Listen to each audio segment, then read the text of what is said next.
ನಗರದಲ್ಲಿ ಭಾರತದ ಪ್ರಧಾನಮಂತ್ರಿ ನರೇಂದ್ರ ಮೋದಿ ಅವರ ಆಗಮನದ ಹಿನ್ನೆಲೆ ಭಾರೀ ಸಂಭ್ರಮದ ವಾತಾವರಣ ನಿರ್ಮಾಣವಾಗಿತ್ತು. ಪ್ರಧಾನಮಂತ್ರಿಯವರ ಸ್ವಾಗತಕ್ಕೆ ಸಾವಿರಾರು ಜನ ಸೇರಿ ಜಯಘೋಷಗಳೊಂದಿಗೆ ಆತ್ಮೀಯವಾಗಿ ಬರಮಾಡಿಕೊಂಡರು. ಕಾರ್ಯಕ್ರಮದ ಸ್ಥಳದಲ್ಲಿ ಕಟ್ಟುನಿಟ್ಟಿನ ಭದ್ರತಾ ವ್ಯವಸ್ಥೆ ಕೈಗೊಳ್ಳಲಾಗಿತ್ತು. ಈ ಕಾರ್ಯಕ್ರಮದಲ್ಲಿ ಭಾಗವಹಿಸಲು ಬೆಂಗಳೂರಿನ ಗೋವಿಂದರಾಜನಗರ ವಿಧಾನಸಭಾ ಕ್ಷೇತ್ರದ ಉಪಾಧ್ಯಕ್ಷರು, ಭಾರತೀಯ ಜನತಾ ಪಾರ್ಟಿ ಬೆಂಗಳೂರು ದಕ್ಷಿಣ ಜಿಲ್ಲೆ ಡಾಕ್ಟರ್ ಅರುಣ್ ಸೋಮಣ್ಣ ಅವರು ಹಾಗೂ ಅಂಬೇಡ್ಕರ್ ಸೇನೆ ರಾಜ್ಯಾಧ್ಯಕ್ಷರು ಡಾಕ್ಟರ್ ಪಿ ಮೂರ್ತಿ ಅವರು ತಮ್ಮ ಬೆಂಬಲಿಗರನ್ನ ಬಸ್ ವ್ಯವಸ್ಥೆ ಮಾಡಿ ಕರೆದುಕೊಂಡು ಬಂದಿದ್ದು ವಿಶೇಷವಾಗಿತ್ತು. ದೊಡ್ಡ ಸಂಖ್ಯೆಯಲ್ಲಿ ಜನ ಭಾಗವಹಿಸಿ ಕಾರ್ಯಕ್ರಮವನ್ನು ಯಶಸ್ವಿಗೊಳಿಸಿದ್ದಾರೆ. ಈ ಕಾರ್ಯಕ್ರಮದಲ್ಲಿ ಗೋವಿಂದರಾಜನಗರ ವಿಧಾನಸಭಾ ಕ್ಷೇತ್ರದ ಬಿಜೆಪಿ ಮುಖಂಡರು, ಕಾರ್ಯಕರ್ತರು, ಗಣ್ಯರು, ಸಾರ್ವಜನಿಕರು, ಬೆಂಗಳೂರು ನಗರದ ವಿವಿಧ ಭಾಗದ ಸಾರ್ವಜನಿಕರೆಲ್ಲ ಕಾರ್ಯಕ್ರಮದಲ್ಲಿ ಭಾಗವಹಿಸಿದ್ರು. ಇವತ್ತು ಪಶ್ಚಿಮ ಬಂಗಾಳ ಅಂತ ಒಂದು ಏನು ರಾಜ್ಯದಲ್ಲಿ ಸುಮಾರು ವರ್ಷಗಳಿಂದ ಅಲ್ಲಿ ಬಿಜೆಪಿ ಆಡಳಿತ ಮಾಡೋಕ್ಕಾಗಿರಲಿಲ್ಲ.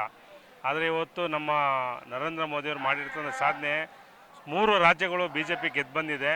ಹಾಗಾಗಿ ಇವತ್ತು ನರೇಂದ್ರ ಮೋದಿಯವರು ಬೆಂಗಳೂರು ಪ್ರವಾಸ ಬಂದಾಗ ಎಲ್ಲ ರಾಜ್ಯದ ಎಲ್ಲ ಬಿಜೆಪಿ ಮುಖಂಡರು, ಅದರಲ್ಲೂ ವಿಶೇಷವಾಗಿ ನಮ್ಮ ವಿ ಸೋಮಣ್ಣವರ ಒಂದು ಅಭಿಮಾನಿಗಳು ಮತ್ತು ಅರುಣ್ ಸೋಮಣ್ಣವರ ಅಭಿಮಾನಿಗಳು, ಎಲ್ಲ ಗೋವಿಂದನಗರ ಕ್ಷೇತ್ರದ ಎಲ್ಲ ಬಿಜೆಪಿ ಮುಖಂಡರು ಇವತ್ತು ಬಂದು ನಾವು ಮೋದಿಯವರು ನೋಡಿಕೊಂಡು ಅವರ ಭಾಷಣನ ಕೇಳಿಕೊಂಡು ಮತ್ತು ಎಲ್ಲ ಕರ್ನಾಟಕ ಜನತೆಗೆ ಅಭಿನಂದನೆ ಸಲ್ಲಿಸಿದರೆ ತುಂಬ ಖುಷಿ ಆಗ್ತದೆ ಮೋದಿಯವರು ಬಂದಿರೋದು.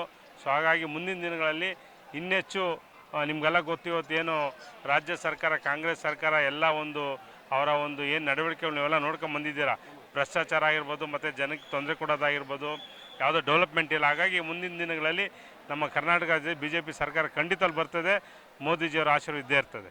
ಏನು ವಿಶೇಷವಾಗಿ ನಮ್ಮ ಗೋವಿಂದನಗರ ಕ್ಷೇತ್ರದ ಯುವ ಕಣ್ಮಣಿ ಎಲ್ಲ ಯುವಕರಿಗೆ ಬೆನ್ನೆಲುಬಾಗಿ ನಿಂತು ಇವತ್ತು ನಮ್ಮ ಡಾಕ್ಟರ್ ಅರುಣ್ ಸೋಮಣ್ಣ ಸಾಹೇಬರು ಇವತ್ತು ಬಿಜೆಪಿ ಎಲ್ಲ ಏನು ನಮ್ಮ ಗೋವಿಂದನಗರ ಕ್ಷೇತ್ರ ಮುಖಂಡರು ಸುಮಾರು ಇವತ್ತು ಬಹುಶಃ 1,000-2,000 ಜನ ಕರ್ಕೊಂಬಂದು ಇವತ್ತು ಮೋದಿಜಿಯವರ ಕಾರ್ಯಕ್ರಮ ಒಂದು ಒಳ್ಳೆಯ ಒಂದು ಅವೇರ್ನೆಸ್ ಕ್ರಿಯೇಟ್ ಮಾಡಿದ್ದಾರೆ.